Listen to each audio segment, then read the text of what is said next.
Namaste India. Warm welcome to Civil Aspirant.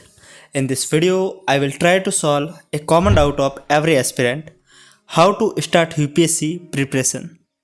कहीं मर्तबा मुझे पर्सनल मैसेज के माध्यम से, ईमेल और कमेंट के माध्यम से ये सवाल आपके द्वारा किया जाता है कि सर कि यूपीएससी की तैयारी किस हिसाब से स्टार्ट की जाए। और ये सवाल एक तरह से लाजमी भी है, क्योंकि जब एक न्यू एस्पिरेंट यूपीएससी के बारे में ख्याल लाता है अपने मन में, तो सबसे पहला सवाल ये भी आता है कि तैयारी को शुरू कैसे करें। क्योंकि जब आप टॉपर स्ट्रेटजी को देखते हैं या फिर किसी भी बड़ी क्लास को देखते हैं, तो वे आपको ये बात बता देते हैं कि मेंस के लिए क्या पढ़ना है, प्रीलिम्स के लिए क्या पढ़ना है, इंटरव्यू के लिए क्या पढ़ना है। पर कहीं पर भी आपको ये बात कभी समझ में नहीं आती है कि प्रिपरेशन को शुरू कैसे करना है। और जब आपकी प्रिपरेशन ही सही होगी तभी आप अपने मंजिल के मुकाम तक पहुँच पाओगे।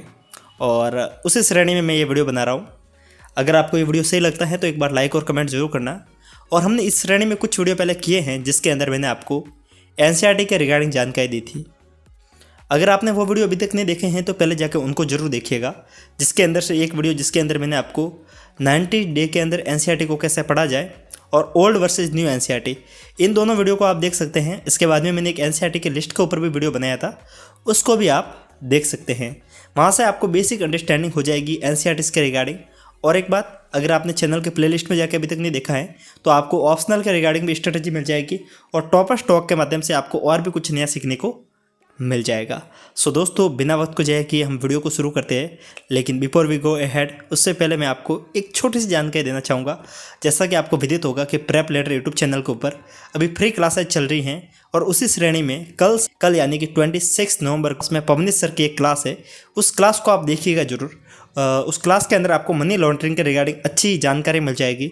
और जैसा कि आपको पता होगा, जो भी मैं आपको क्लास के बारे में जानकारी देता हूँ उसके अगले दिन उसी क्लास से एक सवाल को आपको पूछता हूँ अपने वीडियो में, और जो भी व्यक्ति उसका सबसे पहले जवाब देते हैं उनको 9 महीने का प्रेप लेटर एप्लीकेशन का एक सब्सक्रिप्शन दिया जाता है।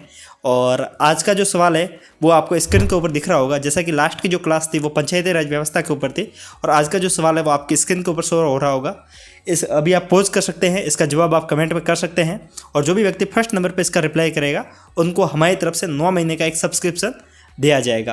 और जिस किसी का ये नाम नहीं आता, जिसको लगता है कि इस सवाल का जवाब नहीं आ रहा है, तो उनके पास में एक ऑफर और है, जो कल शाम को जो क्लास होगी उसको अटेंड कीजिएगा, ताकि आपको अगले दिन और एक सवाल पूछा जाएगा।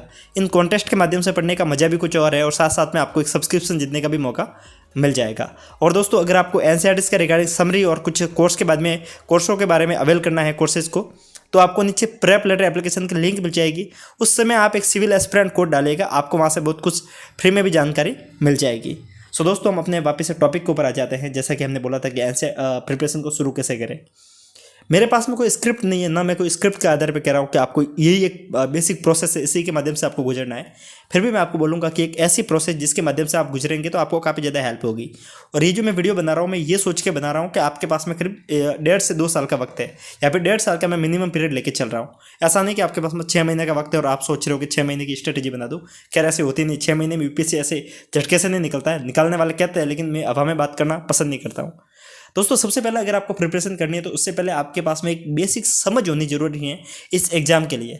सबसे पहले आपको मार्केट से कुछ एक पॉइंट को आपको फॉलो करना है। सबसे पहले मार्केट से आपको सिलेबस को उठाना है। सिलेबस को आपको आपके पास में हमेशा रखना है। सिलेबस के रिगार्डिंग भी मैंने एक वीडियो कर दिया था, आपको नीचे लिंक मिल जाएगी सिलेबस वाले वीडियो की। उस वीडियो को आप देखिएगा, वहाँ पर आपको एक सिलेबस के बुक के बारे में और सिलेबस के एक वॉल चार्ट के बारे में मैंने आपको जानकारी दी है। उस वॉल चार्ट को चाहे तो आप आपकी दीवार पर चिपका सकते हैं। उससे आपको ये फायदा लग जाएगा कि आपको किस किस टॉपिक को पढ़ना है, कैसे कैसे पढ़ना है। और एक बात हमेशा आप याद रखिएगा, आपको एक बेसिक टाइम टेबल को फॉलो जरूर करना है। बेसिक टाइम टेबल को फॉलो करने के बाद में ही आप समझ पाएंगे कि किस हिसाब से किस दिन आपको कौन कौन से टॉपिक को पढ़ना है। और अपनी पढ़ाई को कभी भी घंटों के आधार पर फिक्स मत कीजिएगा, अपनी पढ़ाई को अपने टारगेट के आधार पर फिक्स कीजिएगा। ये तो वो बातें हैं जिनको आपको ध्यान में रखना है। अब बात रहती है आपको शुरू कहाँ से करना है। दोस्तों, जब भी आप अगर स्ट्रेटजी को आज अगर शुरू करना चाह रहे हो तो सबसे पहले आप मार्केट से एनसीईआरटी को उठाएंगे।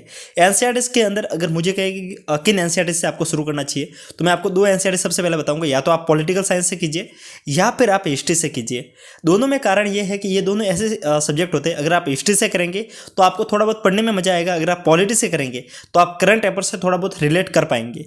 और अगर किसी भी सब्जेक्ट को पढ़े तो दोनों को साथ में साइमल्टेनियसली पढ़ते रहिएगा। ऐसा ना हो कि आप सिर्फ हिस्ट्री को लेकर बैठे तो पहले आप हिस्ट्री को खत्म करेंगे, फिर आप पॉलिटी को खत्म करेंगे, फिर आप इकोनॉमी को करेंगे। ऐसा नहीं करेंगे, अपन करेंगे कि 2 सब्जेक्ट को एक साथ में लेके चलेंगे।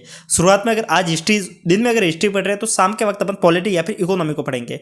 मेरा मानना ये है कि आप इस तरीके से अगर आप पढ़ते हैं तो आप सब्जेक्ट को खत्म भी फास्ट तरीके से करोगे, और एक फायदा ये रहता है कि आप न्यूज़पेपर को रिलेट कर पाओगे। न्यूज़पेपर का मैक्सिमम कंटेंट 2 सब्जेक्ट से होता है, एक होता है इकोनॉमी से और एक होता है पॉलिटिकल साइंस से। इकोनॉमी एक ऐसे सब्जेक्ट है जिसके लिए आपको थोड़ी सी पढ़ाई के अंदर रुचि होनी जरूरी है, तभी आप इकोनॉमी को समझ पाएंगे। इसके कारण मैं आपको पहले पॉलिटी को कह रहा हूँ। अगर आप पॉलिटिकल साइंस को शुरू करते हैं तो आप इकोनॉमी को भी साथ साथ में पढ़ते रहिएगा, उससे आप न्यूज़पेपर के साथ में रिलेट कर पाएंगे। और अभी एक बात रहती है कि न्यूज़पेपर के अंदर आप किस न्यूज़पेपर से आप पढ़ेंगे, कि कौन सा न्यूज़पेपर आपके लिए सबसे ज़्यादा शानदार रहेगा। अगर आप हिंदी माध्यम से हैं या फिर आप इंग्लिश माध्यम से हैं, दोनों के लिए एक न्यूज़पेपर सबसे ज़्यादा शानदार होता है, वो हमेशा व्यक्ति बोलते हैं, वो है द हिंदू।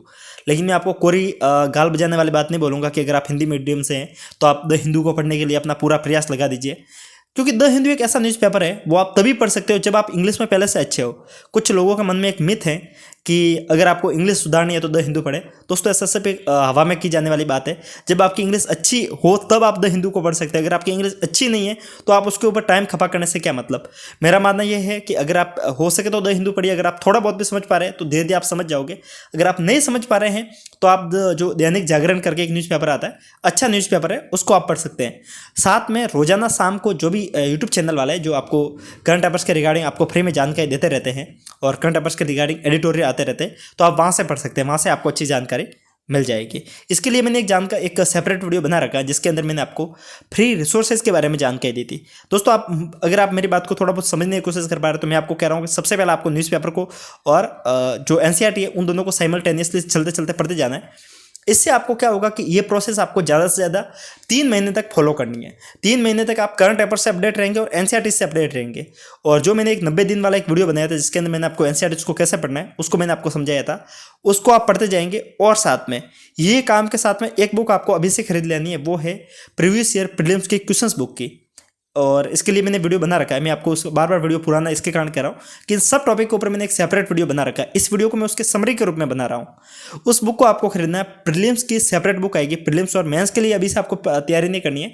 सबसे पहले आपको प्रीलिम्स के एक तरीके से अगर आप पढ़ेंगे 3 महीने के बाद आप मेंस के ऊपर फोकस करेंगे, क्योंकि आपको सबसे पहले अपनी नींव को बनाना है। प्रीलिम्स की बुक से आपको क्या फायदा होगा कि आपने एनसीईआरटी के अंदर एक चैप्टर पढ़ा, हम हिस्ट्री को लेकर उठाते हैं क्योंकि हिस्ट्री को मैंने सबसे पहले बोला है। तो हिस्ट्री में हमने जैसे कि एक टॉपिक उठा लिया इंडस वैली सिविलाइजेशन, हिंदी में बोलो तो सिंधु घाटी सभ्यता।